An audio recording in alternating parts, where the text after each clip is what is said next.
ये जो हमारा है जिसके विषय में हमें पढ़ना है, द्रव्य का विषय है ये।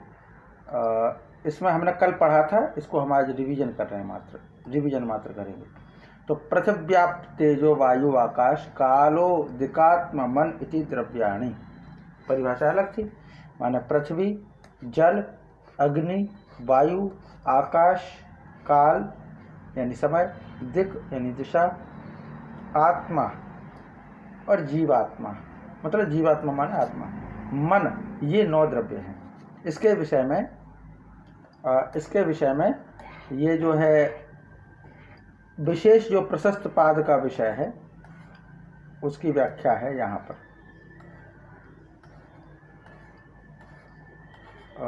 माने ये पृथ्वी आदि जो पदार्थ हैं वह पदार्थों के धर्म। अब यहाँ से शुरुआत होती है। देखिए, प्रशस्त पाद का हिस्सा यहाँ से है जो हमने कल पढ़ा था पिछली कक्षा में कि अथ के द्रव्यादय, ये पंक्ति है प्रशस्त पाद की। ये जो लिखा ना प्रश का मतलब प्रशस्त पाद है। तो अथ के द्रव्यादय पदार्था किंच तेषां साधर्म्यम वैधर्म्यश्चेति, माने द्रव्य आदि कौन है और वो उनके पदार्थ, द्रव्य आदि पदार्थ कौन कौन से हैं, और किंच तेषां साधर्म्य वैधर्म्यश्चेति, माने उनमें साधर्म्यता, समान धर्मता और विरुद्ध धर्मता क्या क्या है, इस विषय में। तो आगे अब नीचे आता है कि तत्र द्रव्याणि पृथ्वी अप्य तेजो वायु आकाश काल दिगात्म मनांसि सामान्य विशेष संयुक्तोक्तानि नवैवेति तद्व्यतिरेकेण अन्यस्य संज्ञान विधानात्।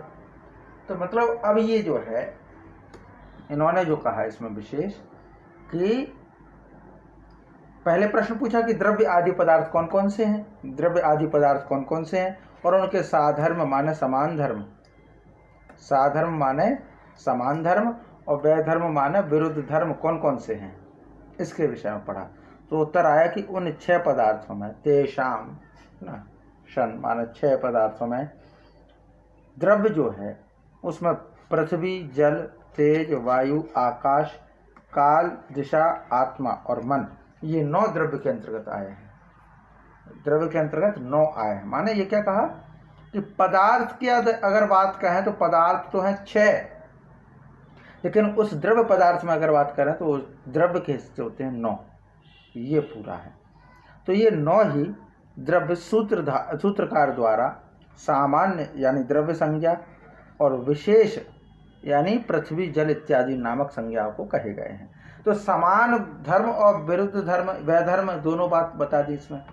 समान धर्म क्या है और विरुद्ध धर्म क्या है, तो इसके अंतर्गत जो इन्होंने बताया है वह है, जो इन्होंने बताया है कि समान धर्म का मतलब यह है कि इनको एक रूप में द्रव्य कह दीजिए। ये तो समानता है कि ये 6 क्या है, द्रव्य हैं, सॉरी 9, ये 9 क्या है, द्रव्य हैं। ये समान धर्म है इनका। अच्छा, विरुद्ध धर्म क्या है, वैधर्म क्या है, सॉरी ये सामान्य समान है ना, ये जो है इसको काट के सीधे समान धर्म है ना, ये समान। और यहाँ पे होगा विरुद्ध धर्म, विरुद्ध धर्म। तो विरुद्ध धर्म में क्या होगा, विरुद्ध धर्म ये हिस्सा होगा कि 9 अलग अलग हैं। जैसे एक पृथ्वी है, इस प्रकार से पूरे। फिर जल है, तेज है, वायु है, आकाश है, काल, दिशा, आत्मा और मन, ये 9 हैं। तो अलग अलग नाम देना विशेष है और सबको एक साथ कह देना वो सामान्य है ना। तो अब ऐसा हम अक्सर कहते हैं ना कि भाई मान लीजिए कोई कक्षा है कि कक्षा 7 भी है, उसको बुलाओ, तो आप हर एक का नाम नहीं लेंगे, आप सीधे सामान्य रूप से कह देंगे कक्षा 7 के विद्यार्थी इधर आइए। माने एक सामान्य संज्ञा हो गई कि वो सामान्य है, ये 7वीं के विद्यार्थी हैं। पर अगर आप से कहा जाए कि विशेष रूप से कहा जाए, तो विशेष रूप से क्या होता है, एक एक व्यक्ति का नाम लेना। तो वैसे ही है सामान्य और विरुद्ध, ये सामान्य और विरुद्ध। अब यहाँ पर पूरा ये बताया गया। अब इसके बाद गुणों का विभाग बताते हैं। अभी क्या था, द्रव्य, द्रव्य का विभाग ये हो गया, तो गुण का विभाग बताते हैं। तो गुण का जो विभाग है कि रूप रस गंध स्पर्शा संख्या परिमाणानि पृथकत्वं संयोग विभागो परत्व अपरत्व बुद्धिया सुख दुखेषु इच्छा द्वेषो प्रयत्ना गुणा। ये थोड़ा रिवीजन के रूप में पढ़ते, क्योंकि कल पिछली कक्षा में ही कर दिया था, ज़्यादा समय न देते हुए इसको सीधे स्किप करते हुए चलते हैं। माने ये जो है पहले जो है इसके बारे में कहा गया था कि ये 17 तो महर्षि कणाद द्वारा दिए गए हैं और 7 और ऐड करके जो बाद के आचार्यों ने जोड़े, तो इस प्रकार से पूरे 24 हो गए हैं, ऐसा है ना। माने ये पूरे नाम इसमें दिए हुए हैं कि रूप रस गंध स्पर्श संख्या परिमाण पृथकत्व संयोग विभाग परत्व अपरत्व बुद्धि सुख दुख इच्छा द्वेष प्रयत्न, ये सभी 17 जो हैं ये सूत्रधार ने अपने कंठ से कहे, मतलब स्वयं ने लिखे हैं, उनके ग्रंथ में हैं। पर और जो 7 हैं, गुरुत्व द्रवत्व स्नेह संस्कार धर्म अधर्म और शब्द, ये 7 जो हैं ये मिलाकर के पूरे 24 होते हैं। ये पूरा यहाँ पर विषय हो गया। अब इसके बाद जो है अब कर्म के विषय में कहते हैं। अभी गुण हो गया, द्रव्य हो गया, गुण हो गया, अब कर्म के विषय में कहेंगे। तो कर्म का विभाग क्या है, तो कहते हैं उत्क्षेपण अपक्षेपणम आकुंचनम प्रसारणम गमनम इति कर्माणि। तो उत्क्षेपण अपक्षेपण आकुंचन प्रसारण गमन, ये हम पूर्व में पढ़ चुके। तो इसको जो है गमन कहते हैं। यही इनकी जो है परिभाषा पदार्थ धर्म विज्ञान जो संग्रह है उसमें कहा गया है कि उत्क्षेपण अपक्षेपण आकुंचन प्रसारण गमनानि पंचैव कर्माणि, 5 कर्म है। गमनाद ग्रहणाद भ्रमण रेचनस्य ऊर्ध्व ज्वलन तिर्यक पतन मन नमन उन्नमन आदयो गमन विशेषा जात्यंतराणि। तो इन्होंने कह दिया कि गमन पद में क्या क्या है, तो घूमना है ना, विरेचन चूना या रिसना, कोई पानी वगैरह रिसता, स्पंदन फुदकना, तिरछे गिरना, ऊपर उठना झुकना इत्यादि सब कर्म के हैं। तो कर्म पूरा विस्तार यहाँ तक हो गया। अब ये जो है कर्म के ही विशेष गुणों को आगे लेकर के चल रहे हैं, पर हमें अब यहाँ पे जो देखना है सामान्य और विशेष के विषय में पढ़ना है, सामान्य और विशेष। तो अब ये आज से हमें पूरा विषय शुरू करना सामान्य और विशेष का, कि सामान्य और विशेष कहाँ है। इसको थोड़ा आगे पढ़ते हैं स्किप करके।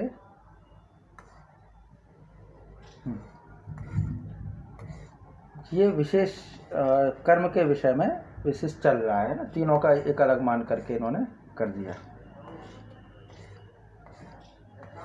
अब जो है सामान्य आएगा, इसकी पूरी व्याख्या ये हो गया था, वैधर्म और साधर्म। कर्म की परिभाषा देखना पड़ेगा कहाँ पे।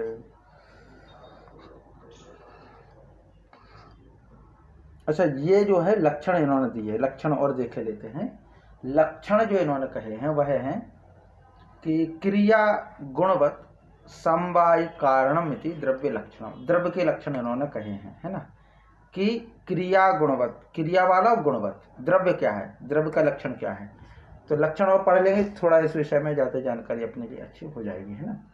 तो क्रिया गुणवत समवाय कारणम इति द्रव्य लक्षणम।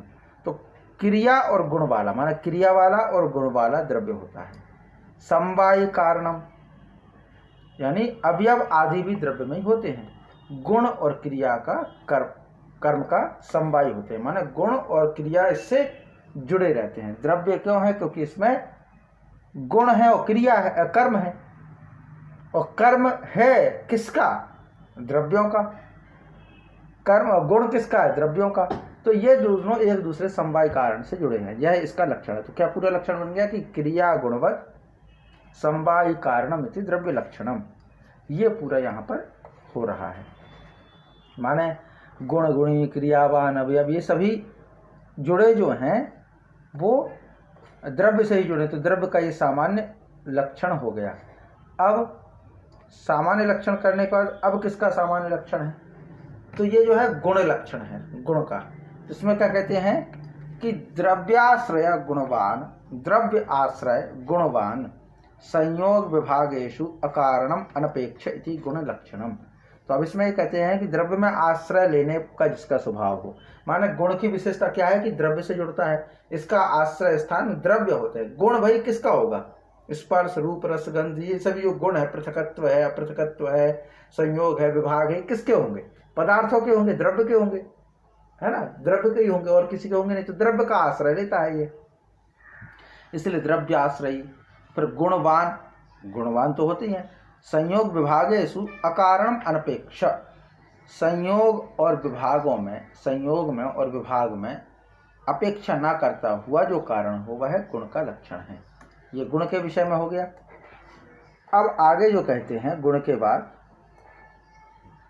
यहाँ पे जो अनपेक्ष की बात कही गई, हस्त पुस्त संयोग, माने शरीर पुस्तक संयोग तथा जो हस्त पुस्त विभाग है वह शरीर पुस्तक विभाग का कारण होता है। इसमें संयोग और विभाग रूप से गुण के प्रति लक्षण अव्याप्ति दोष नहीं रहता, क्योंकि शरीर पुस्तक का संयोग और अंगांगी भाव की अपेक्षा करता हो। यदि हाथ शरीर का अंग ना होता तो बिना कर्म के शरीर का पुस्तक का संयोग या विभाग ना होता। माने ये क्या कह रहे हैं, इसमें दो प्रकार की बात इन्होंने कहा है कि एक तो हस्त पुस्तक संयोग, हस्त पुस्तक हाथ और पुस्तक का संयोग होना, हाथ और पुस्तक का संयोग है ना, तो हस्त पुस्तक संयोग एक। अब इसके बाद फिर कहते हैं कि शरीर पुस्तक विभाग, शरीर और पुस्तक, शरीर और पुस्तक, इसमें ये भाव है ना। इसमें यह है कि संयोग विभाग रूप से एक तो संयोग और एक विभाग, अव्याप्ति दोष नहीं होता। शरीर पुस्तक का संयोग अंगांगी भाव, माने ये हाथ जो है शरीर का ही अंग है, तो अगर हाथ का स्पर्श है, हाथ और पुस्तक जुड़े हैं, हाथ में अगर पुस्तक है तो शरीर का अंग माना जाएगा, तो शरीर के रूप में माना जाएगा। अगर हाथ नहीं है ना, यदि हाथ शरीर का अंग ना होता तो बिना कर्म के शरीर का पुस्तक से संयोग विभाग ना होता। माने शरीर का विभाग क्या है, अवयव क्या है, हाथ, तो हाथ का संयोग माने शरीर का संयोग, और शरीर का संयोग माने हाथ का संयोग। शरीर भी तो हाथ है, तो हाथ माने शरीर का विभाग है ये, इसलिए ये तो ये विभाग के रूप में माने हाथ का जो संयोग है वह विभागात्मक और संयोगात्मक। संयोग है तो शरीर का संयोग, हाथ हस्त पुस्त विभाग है तो शरीर पुस्तक विभाग है, इस रूप से अंगांगी अपेक्षा। अब आगे आता है कि द्रव्य में कितने गुण हैं, ये पूरा बताया गया। देखिए इसमें जो है द्रव्य में कितने गुण हैं उनका संकलन किसी विद्वान ने कहा है। तो अब ये अलग से ये ऐड है, किसी का है नहीं, है ना। तो अब ये कहते हैं कि वायोर्नव एकादशा तेजसो गुणा, वायोर्नव, वायु के 9 गुण होते हैं, एकादशा तेजसो गुणा, तेजस माने आग यानी अग्नि के 11 गुण होते हैं। अभी तक हमने सिर्फ एक एक ही जाना था कि वायु का स्पर्श है ना, ये अलग अलग बता रहे हैं। जल क्षिति प्राण भृता नाम 14, माने जल पृथ्वी और जीवात्मा के 14 होते हैं। जल क्षिति, जल माने पानी, क्षिति माने पृथ्वी, प्राण माने जीवात्मा, इनके 14 गुण होते हैं। दिक् कालयो 5 षडैव चांबरे, दिक् और काल के 5 माने दिशाओं के और समय के 5, षडैव चांबरे, षट माने 6 लक्षण है, अंबरे माने अंबर के। महेश्वरे अष्टो मनसस तथैव च, और आगे कहते हैं कि परमेश्वर, महेश्वर माने परमेश्वर और मन के 8 गुण माने जाते हैं। इस विभाजन में ये पूरा है ना। तो ये पूरा है। इसमें कहते हैं कि भाई वायु के 9 गुण कौन कौन से हैं, वायु के जो 9 गुण हैं वो कौन कौन से हैं। तो इसमें कहते हैं स्पर्श से अपरत्व तक 8 और 9वां वेग ये हैं, माने स्पर्श से कहाँ तक, अपरत्व तक, यहाँ तक। तो स्पर्श, संख्या, परिमाण, पृथकत्व, संयोग, विभाग, परत्व, अपरत्व, यहाँ तक के 8, और एक इसमें दे दिया है वेग संस्कार वाला 9। ये अब आता है तेज के 11। तो रूप द्रव्य, रूप से लेके द्रव्य तक 10, और वेग संस्कार, वेग संस्कार तो है तेज का, कहाँ से, रूप से लेकर के द्रवत्व तक 10 हो जाएंगे। रूप से रूप, स्पर्श, संख्या, परिमाण, पृथकत्व, संयोग, विभाग, परत्व, अपरत्व, द्रवत्व, ये और एक वेग। ऐसा जल के 14 हो जाएंगे। रस से स्नेह तक, रस से स्नेह तक, यहाँ तक। और वेग संस्कार इसमें आ जाएगा, जल में वेग है। पृथ्वी के 14 है, तो पृथ्वी के जो 14 है गंध से गुरुत्व तक, गंध से लेकर के गुरुत्व तक ये। और इसके बाद वेग और स्थिति स्थापक, इसमें वेग भी और स्थिति स्थापक भी है। माने वेग और स्थिति स्थापक 2 संस्कार मिलकर के 14 पूरे ये होते हैं। अब इसके बाद आता है जीवात्मा के 14 कौन कौन से गुण होते हैं। 14 है, तो इसमें जो है संख्या से लेके विभाग तक होगा। संख्या से लेके विभाग, बुद्धि, संस्कार, भावना, है ना। इस प्रकार से पूरे दिशा के 5, काल के 5, संख्या से विभाग तक, संख्या से विभाग तक, ये पूरी टेबल बनाई थी वो। आकाश माने ये संख्या से विभाग और 5 ये हो गया और प्लस शब्द, ऐसे 6 हो जाएंगे। महेश्वर के यानी ईश्वर के संख्या से विभाग तक, और बुद्धि, इच्छा, प्रयत्न 3 ये। मन के संख्या, अपरत्व, 7 वेग, ये। तो ये पूरा हो गया गुण के विषय में। अब देखते आगे और क्या इसका जुड़ा हुआ विषय है। अब यह है कर्म का लक्षण। द्रव्य हो गया, गुण हो गया, कर्म का लक्षण। तो कर्म के विषय में यहाँ पर कहा है कि एक द्रव्यम अगुणम संयोग विभागेषु अनपेक्ष कारणम इति कर्म लक्षणम। तो इसमें क्या है कि एक द्रव्यम माने एक ही द्रव्य में आश्रित, अगुणम गुण का अनाश्रय, गुण तो नहीं होता कर्म में, संयोग विभागेषु माने संयोग और विभागों को उत्पन्न करने में, अनपेक्ष कारणम अन्य की अपेक्षा न रखते हुए कारण होना, यह कर्म का लक्षण है।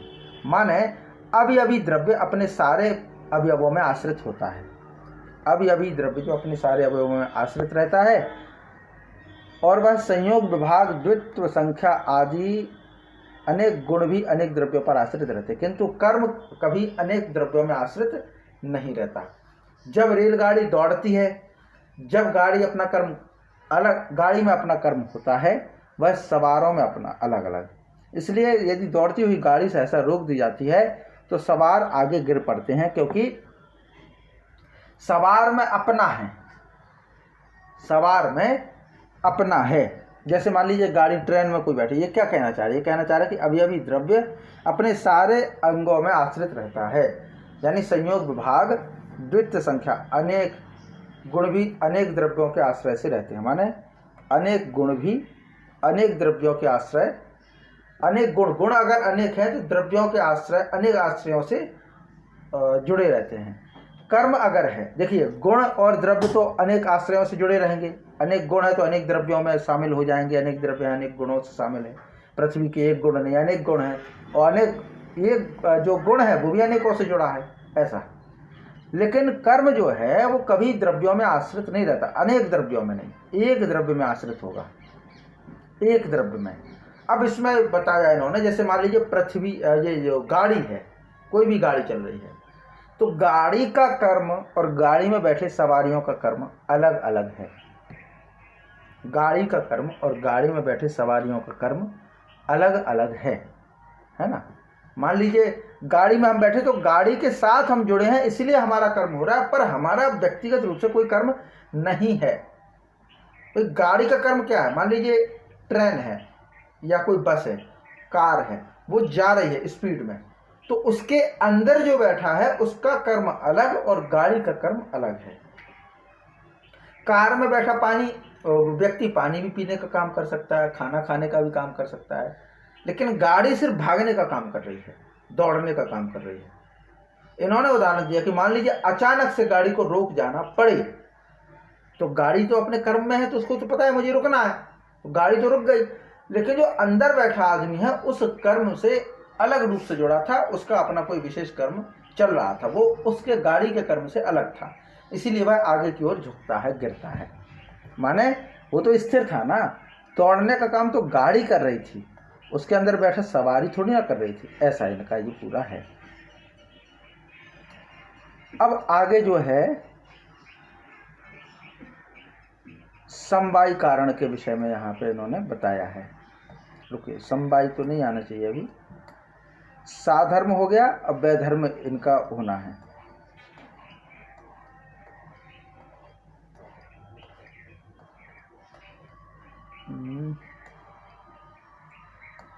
अच्छा, एक सीधे हम इसको ज़्यादा ना पढ़ते हुए सामान्य विशेष समवाय को खोजें, क्योंकि इसमें तो काफ़ी लेंदी लग रहा है और जो चीज़ हम पढ़ चुके उतना डीपली हमें ऐसा लग रहा है कि शायद ये आवश्यक नहीं है उतना, है ना। तो हमें ऐसा लग रहा है कि सीधे इनकी परिभाषा पढ़ते हुए आगे पढ़ें, वो ज़्यादा बेहतर लग रहा है। चलिए, समवाय और ये सामान्य विशेष का लक्षण, हाँ चलिए, अब इसके बाद आया ये सामान्य, सामान्य की परिभाषा है ना, शायद यही है। हाँ नहीं, ये तो साधर्म बता रहे हैं, सामान्य का मतलब यहाँ पे साधर्म है।